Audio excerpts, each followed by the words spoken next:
नमस्कार, मैं भोला सिंह आप सभी के बीच सोसाइटी के पेज से लाइव हुआ हूँ।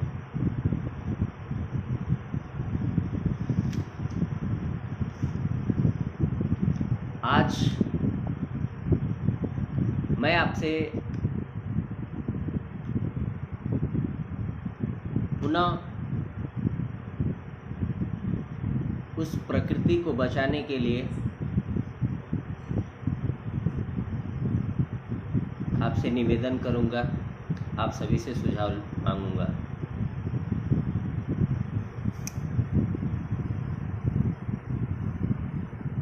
जैसा कि हमारी टीम के उद्देश्यों में से एक पर्यावरण, आज मैं अपनी बात उसी पे रखने वाला हूँ, क्योंकि जून और ख़त्म होने वाला है और बारिश का दिन लगभग शुरू हो चुका है। आने वाला जो समय है अगस्त और जुलाई, भारी मात्रा में बारिश होती है और हमारी टीम ने एक निर्णय लिया है। उस निर्णय को मैं आप सभी के बीच में शेयर करना चाहता हूँ।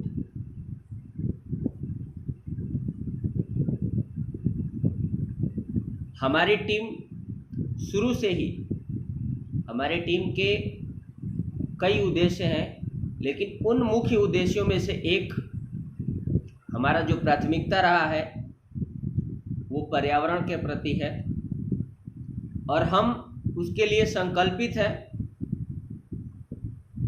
कि गांव-गांव तक हम लोगों को जागरूक कर सकें, गांव-गांव तक हर एक घर के सामने हमारी टीम के द्वारा पौधे लगाए जाएं और उसके लिए हम कोशिश करें।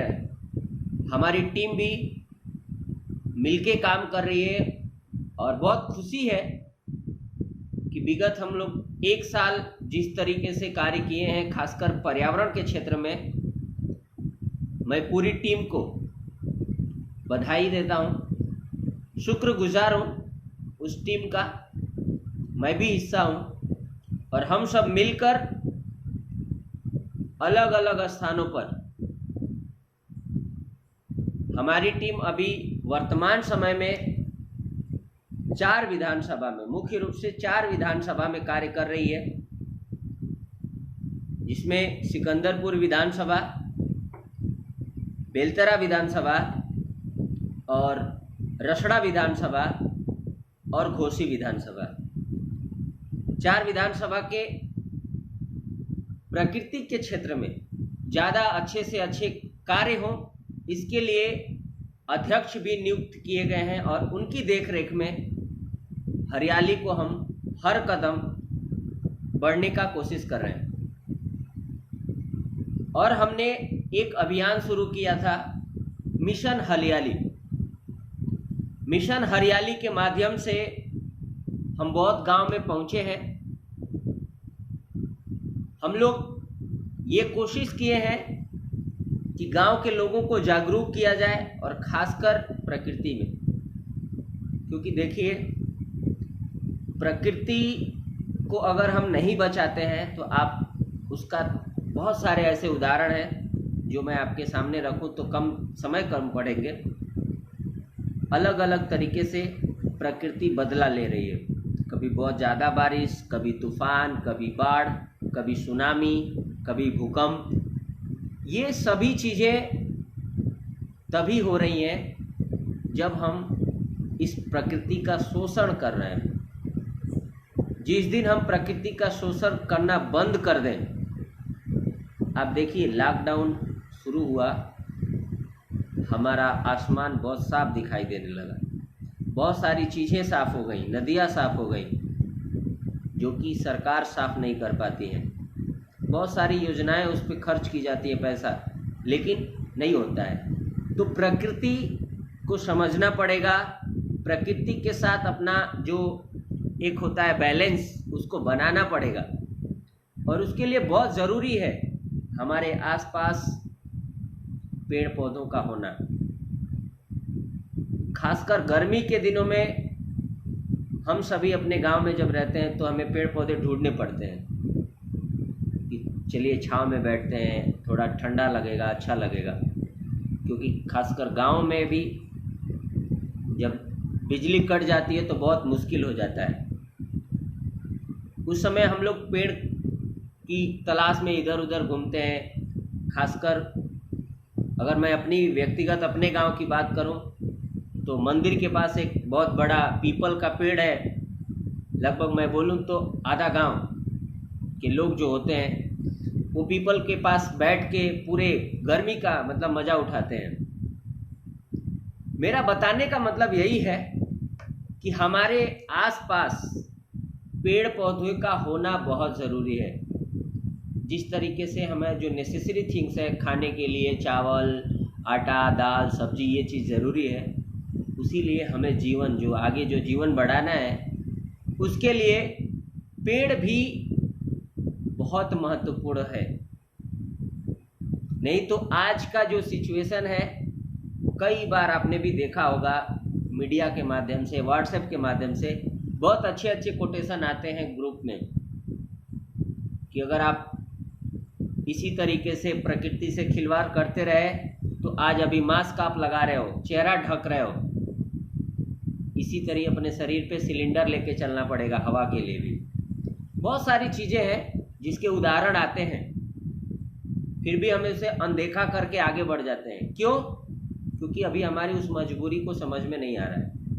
जिस दिन हमारी मजबूरी होती है तब हम, जब हमारे अपने पे आती है तब हम जाके समझना चाहते हैं या समझने की कोशिश करते हैं। पर्यावरण हर एक आदमी के लिए, हर एक मतलब जीवन के लिए, चाहे वो जानवर हो, पशु पक्षी और चाहे इंसान, सबके लिए महत्वपूर्ण है। और पेड़ पौधे रहेंगे तो समझ लीजिए आप रहेंगे, हम रहेंगे। नहीं तो आने वाला जो फ्यूचर है वो अभी आप देखेंगे कि प्रतिदिन भूकंप आ रहे हैं, बाढ़ आ रहा है और तूफान आ रहा है। ऐसा लगेगा कि मतलब हम लोग भी वो जापान वाला सिस्टम हो गया है, भूकंप हमेशा आता रहेगा, क्योंकि हमने इस धरती को बर्बाद करके छोड़ दिया है। हमने इसको सही रखा ही नहीं है, ना कहीं सही से डस्टबिन का इस्तेमाल करेंगे, ना साफ़ सफाई का ध्यान रखेंगे। बहुत सारी योजना साफ़ सफाई पे आई, तरीके आए, लेकिन कागजी चीज़ें बहुत ज़्यादा होती हैं। मैं उस पर बात नहीं करना चाहूँगा। मैं आप सभी से निवेदन करना चाहता हूँ, क्योंकि ये हमारे टीम का एक बहुत अहम हिस्सा है, उद्देश्य है। और हमने दो चीज़ बहुत मतलब इस अभियान के तहत हम लोग आपसे जुड़ने की कोशिश किए थे। पहला ये था कि मिशन हरियाली के तहत हम गांव-गांव पहुँचे, लोगों को जागरूक करें और उसके साथ साथ उनके गांव में जरूर पौधे लगाएं। और दूसरा यह था, फेसबुक माध्यम से, मीडिया के माध्यम से अगर हमें पता चलता है या उस व्यक्ति से बताया जाता है कि मेरा जन्मदिन है, तो हमारी टीम यथासंभव जन्मदिन के रूप मतलब उसके उपहार के रूप में उसे जरूर यथासंभव पौधा सप्रेम भेंट करेगी। उसका एक ही उद्देश्य था, हमें जागरूक ये करना है कि हम जब केक काटते हैं तो केक काटने के साथ साथ हमें अपने नाम का और हर वर्ष एक पौधा लगा देना है। और जो भाई काम करते हैं मतलब अपने पैसे कमाते हैं, उनसे तो मैं यह निवेदन करूंगा कि आप अपने महीने का एक छोटा सा हिस्सा, छोटा सा छोड़ दीजिए, मतलब अपनी वेतन में से एक पेड़ खरीदिए, चाहे वो 50 रुपये का हो चाहे 100 रुपये का हो, आपके अकॉर्डिंग जैसा भी हो। कोशिश करिए कि आप वेतन माह में एक पौधा जरूर लगाएं, उससे आपको भी खुशी मिलेगी और साथ साथ आपके समाज को भी हरियाली मिलेगी और अच्छा वातावरण बनेगा। और हमारी टीम को भी अगर पता चलता है किसी भी प्लेटफॉर्म से कि व्यक्तिगत रूप से अगर हमें वो मतलब मिलते हैं या खबर करते हैं, तो हम कोशिश करेंगे कि उनके जन्मदिन के एक दिन पूर्व ही उन्हें हम पौधे उपलब्ध करा पाएँ, लेकिन जब वो हमें जानकारी मिलेगी तब। और मिशन हरियाली के तहत हमने जो अभियान लगाया था उसमें हमने अपना पक्ष यह रखा था कि किसी भी प्लेटफॉर्म से, या व्यक्तिगत हो या सामाजिक हो या मीडिया प्रिंट हो या मीडिया के माध्यम से हो, अगर आप हमसे जुड़ते हैं और मिशन हरियाली को आप बढ़ाना चाहते हैं, तो आप सबसे पहले, अगर सपोज एग्जाम्पल महावीर धाम सोसाइटी से किसी भी प्रकार का पौधा में हेल्प चाहते हैं, तो आपको 50%, जैसे कि अगर एग्जाम्पल है कि अगर आप 12 पौधे आपको सोसाइटी दे रही है, तो 12 पौधे में 6 पौधे आपके होंगे, मतलब आपके गांव के लोगों की टीम के द्वारा, और 6 पौधे हमारी सोसाइटी आपको देगी। और ये पौधे आप अपने गांव में ही लगाएंगे अपने अनुसार। इसमें सोसाइटी किसी भी प्रकार का हस्तक्षेप नहीं करेगी कि आपको कहाँ पौधे लगाने हैं। ये आपकी जिम्मेदारी है कि पौधे अच्छे से रहें, अच्छे से लगें। मिशन हरियाली में हम लोग एक उद्देश्य बहुत क्लियर किए थे कि 50%, अगर आपने किसी गांव का एक टीम है या आप टीम बना लिए हैं, तो 50% आपको सपोर्ट करने के लिए आप तैयार हैं। महावीर धाम सोसाइटी, अगर कोई भी इच्छुक है कि हमारे गांव में पेड़ लगने चाहिए, तो आप, अगर कोई आपका साथ नहीं दे रहा है, खुशी छोड़ दीजिए। अगर आप तैयार हैं तो आप अपने नाम का एक पौधा लीजिए, आपको सोसाइटी भी एक पौधा अवश्य देगी। आपके उस जज्बे को सलाम करेगी कि आपने वो अपने गांव के लिए, अपने समाज के लिए उचित कदम उठाया। तो मेरा कहने का मतलब है, यथासंभव हम सभी पर्यावरण पर हरियाली के माध्यम से हो या जन्मदिन विशेष पर हो, आप सभी के साथ खड़े हैं। लेकिन निवेदन है, हमें ये जानकारी मिलेगी तब हम आपके साथ खड़े हो सकते हैं, क्योंकि हमारा उद्देश्य है कि हम हरियाली को बढ़ाएं, मिशन हरियाली को आगे बढ़ाएं। आने वाला जो समय है जुलाई और अगस्त, हमारी टीम ने मेरी गांव मेरी जिम्मेदारी के तहत इस योजना पे कार्य करने वाले हैं, और बृहद स्तर पे गांव में, घर के सामने, घर के पीछे, कोशिश है कि सार्वजनिक स्थानों पे पौधे ज्यादा से ज्यादा लगाएं।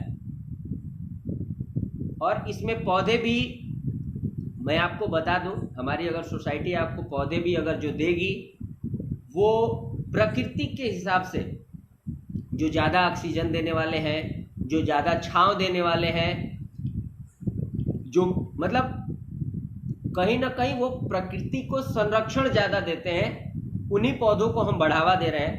जिसमें से मुख्य रूप से पीपल है, नीम है, आम है, और तमाम ऐसे पौधे हैं जो प्रकृति को बचाने में अपना 100% से भी ज़्यादा योगदान देते हैं। जामुन है, उसके बाद चितवन है, महोगनी है, तमाम ऐसे पौधे हैं जो बड़े होकर छाया देते हैं, ऑक्सीजन देते हैं। तो उन पौधों को हम आप सभी के बीच मिलकर लगाना चाहते हैं। आप सभी लोगों से निवेदन है कि आप, ये जरूरी नहीं है, मैं एक बार मैं बोलूं आपसे, ये जरूरी नहीं है कि आप मेरे टीम के साथ मिलके ही काम करें।